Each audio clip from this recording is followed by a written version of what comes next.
The year was 1947, the caves of Qumran. Among the Dead Sea Scrolls, a text from the forbidden Book of Enoch was discovered, a text the Church had censored for 1,600 years. In chapter 17, Enoch reports an impossible structure on the ocean floor, a door made of black stone with no handle, surrounded by pillars of fire and sealed by an oath. 50 years later, acoustic sensors in the South Pacific detected a signal coming from beneath the sediments of the seafloor. 7 continuous knocks from underground.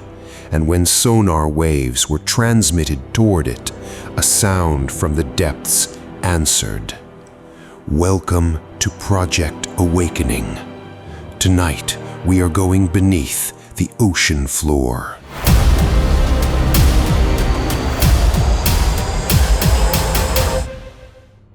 More than 70% of planet Earth is covered by water. But the dark truth is that, to this day, human eyes and cameras have seen less than 0.001% of the deep ocean. Below a depth of 1 kilometer, sunlight disappears forever.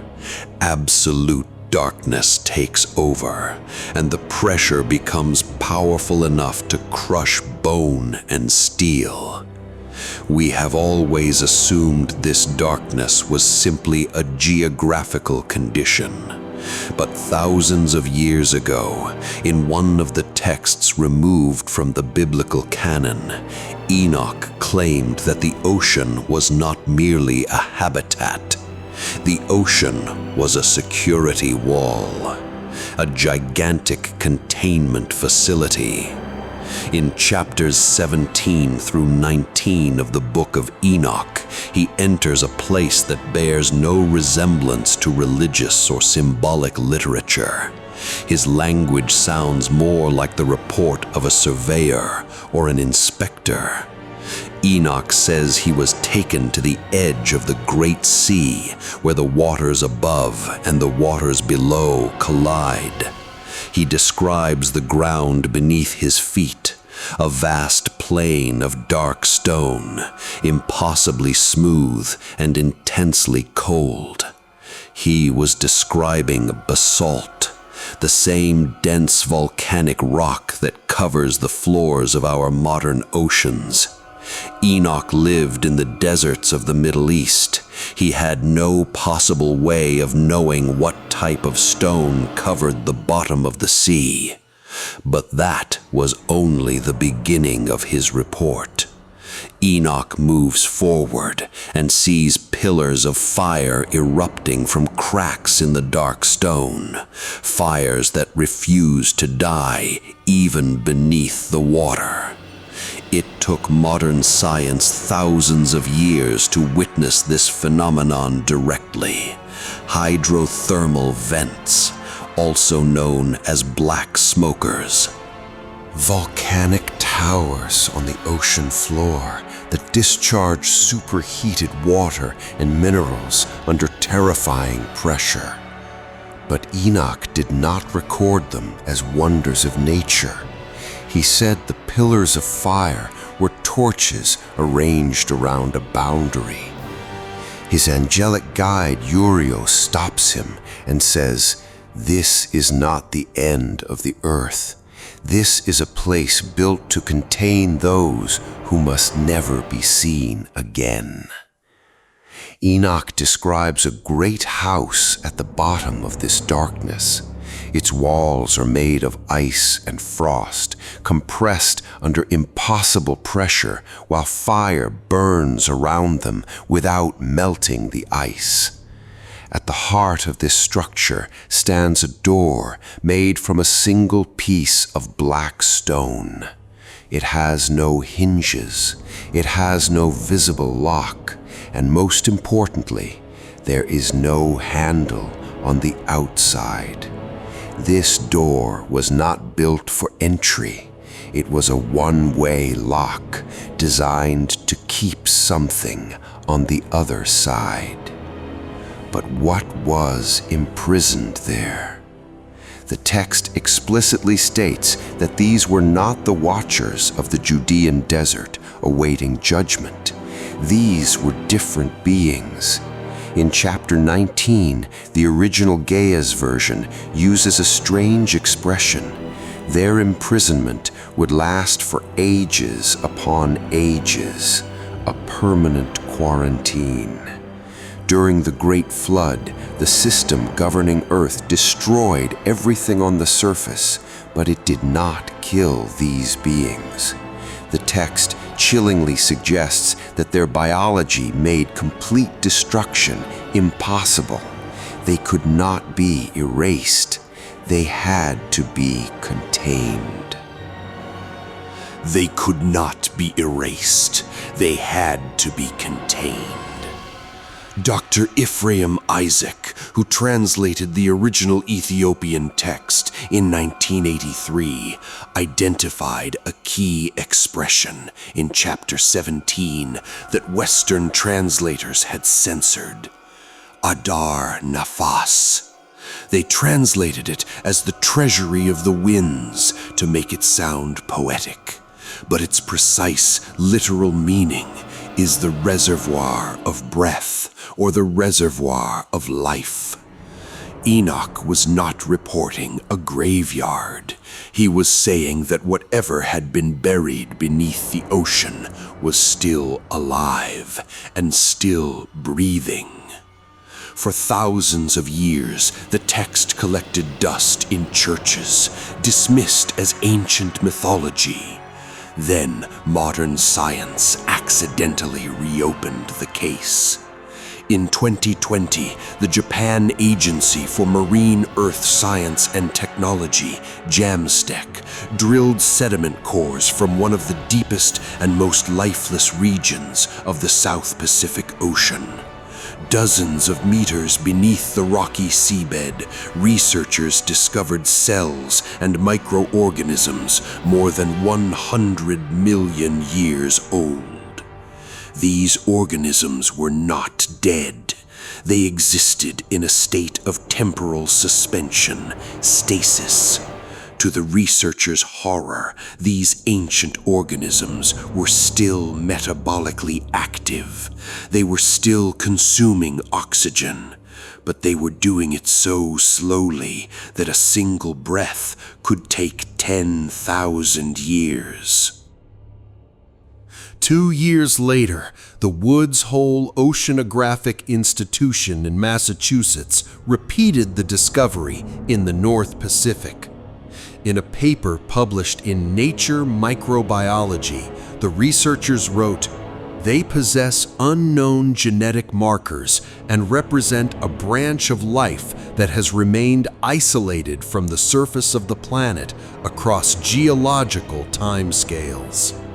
Modern science proved that life could remain sealed beneath the ocean floor in absolute darkness and under crushing pressure for millions of years and continue breathing. Exactly what Enoch had written 2,000 years earlier. But what kept the handleless door closed? Enoch asks the question, and the angel gives him an answer: an oath. In the ancient world of frequency and physics, an oath was not a collection of magical words. An oath was an acoustic code, a continuous harmonic frequency moving through the physical structure of the earth.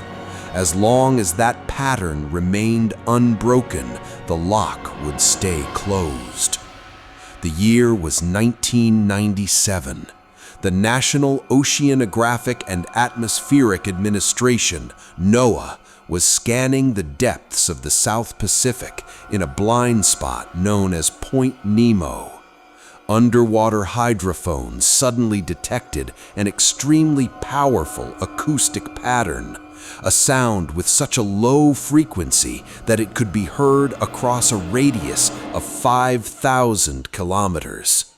The case was classified under the name the Bloop, and the public was told it had been caused by cracking icebergs.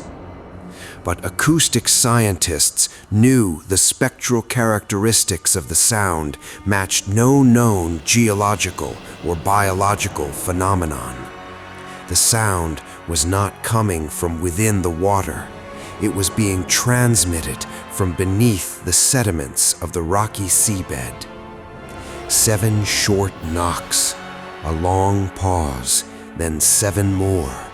This continuous frequency was the oath, a fixed pattern repeating endlessly to keep the door sealed.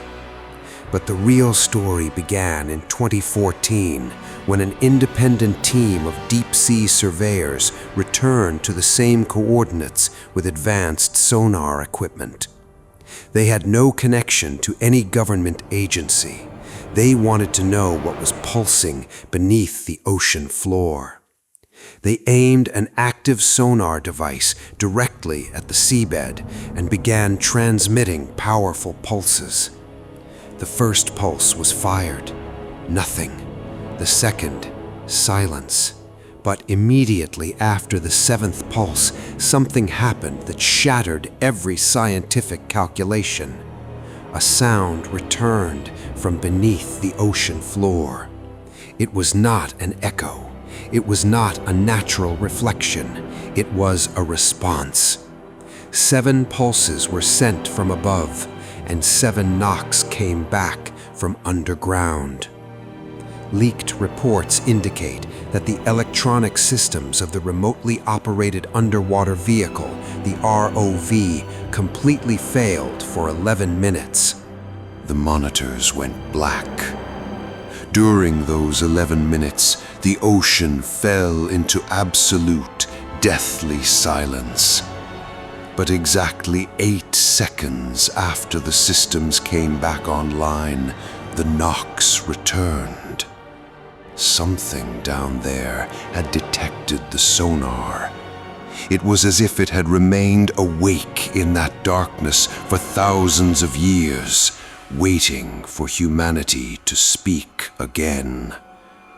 The research team decided to lower a core drill into the sediments. Beneath 18 meters of mud, the drill struck a surface that appeared on no geological map. The material beneath the sediment was neither metal nor ordinary rock. Even diamond drills could not penetrate it. But the most disturbing phenomenon was what happened every time the drill rotated under pressure. The temperature of the surrounding water dropped rapidly and unnaturally. The black surface was absorbing kinetic energy and heat. Only one microscopic fragment could be separated from it. In the laboratory, researchers discovered that the stone had not formed naturally. Its internal layers had been arranged in perfectly concentric rings, stacked one upon another.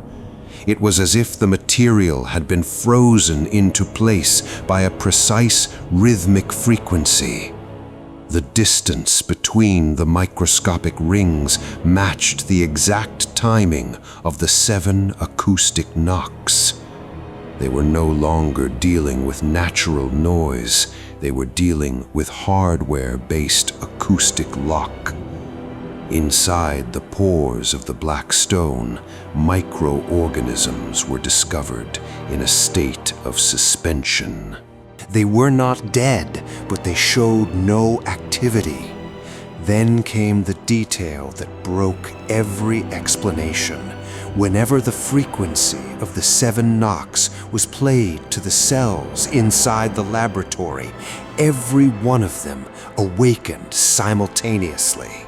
These were not merely microbes, they were billions of biological frequency receptors waiting to receive the command that would unlock the seal. This was exactly what the Ethiopian version of the Book of Enoch had said.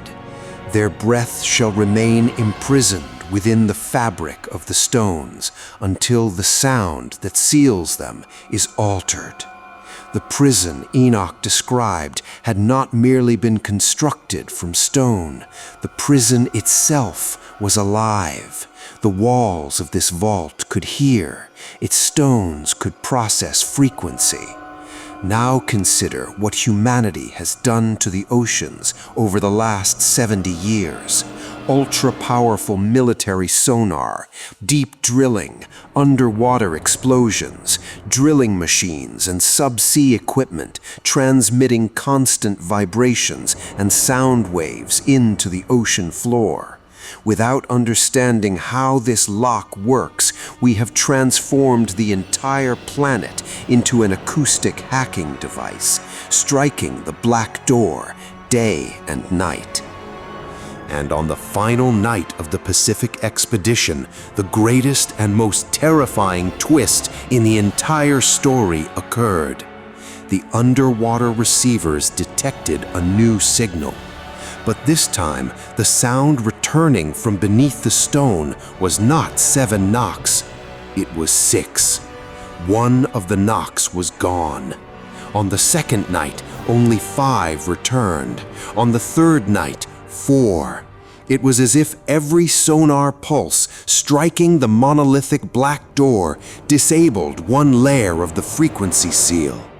The countdown was moving towards 0.